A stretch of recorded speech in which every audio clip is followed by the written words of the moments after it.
mental health is a topic that is of great interest to business and the wider community, and of course is a very important issue in this state. At Victoria University, we know that Australia's mental health system is not meeting our community's needs. Poor mental health is a huge individual, social and economic problem. Good mental health is good for business. I was not a sporty child. I was always the last kid to be picked on the team at school PE. And then during my adolescence, which was probably around 14 or 15, I began to go walking with my mother before school of a morning. It seemed to help the rest of my day go better. I was better able to handle the stresses and strains of life as an adolescent. So although it is well recognised in the community that physical activity has a range of physical health benefits, it is perhaps less well recognised that physical activity is essential for good mental health. Unfortunately, workplaces are often a barrier to their employees' participation in physical activity due to things like long work hours and an unsupportive work-life balance culture. To get better at translating evidence into practice, we need to partner researchers with business, government and community groups. So I'm going to begin my talk by dispelling a few myths about body dissatisfaction. And the first myth is that body dissatisfaction is really just about being vain. And that's simply not the case. We live in a culture in which appearance is social capital. So is it any wonder in this culture that people who feel they don't live up to appearance ideals would experience dissatisfaction?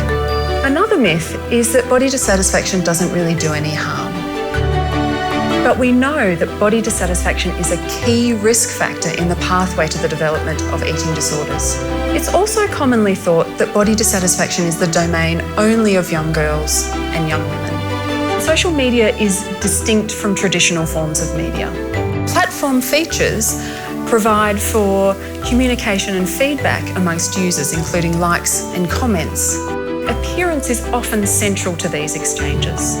These features of social media platforms create a toxic body image environment. We need to intervene in ways to give people new ways to navigate the social media world in ways that work for them, not against them. Physical inactivity is responsible for a range of physical health problems.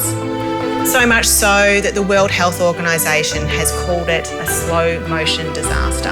So what would you think if I said to you that instead of listening to me right now, you got up and went for a run for about 15 minutes and you did it regularly, that you could reduce your risk of developing depression by over 25%. We now know that people who do have a serious mental illness are likely to die 2 decades earlier than those who don't.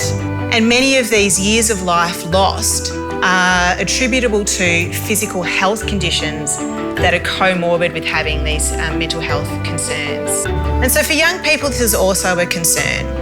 At this stage of life, mental disorders account for the greatest burden of disease in young people and cause the greatest disability.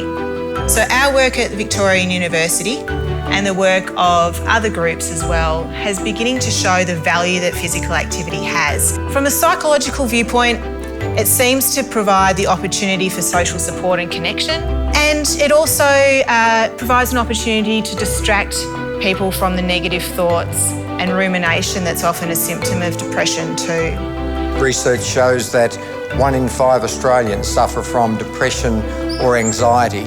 So it is real and it is manageable, and we've heard from some great presenters today of what we can all do to help manage that part of our well-being in the workplace.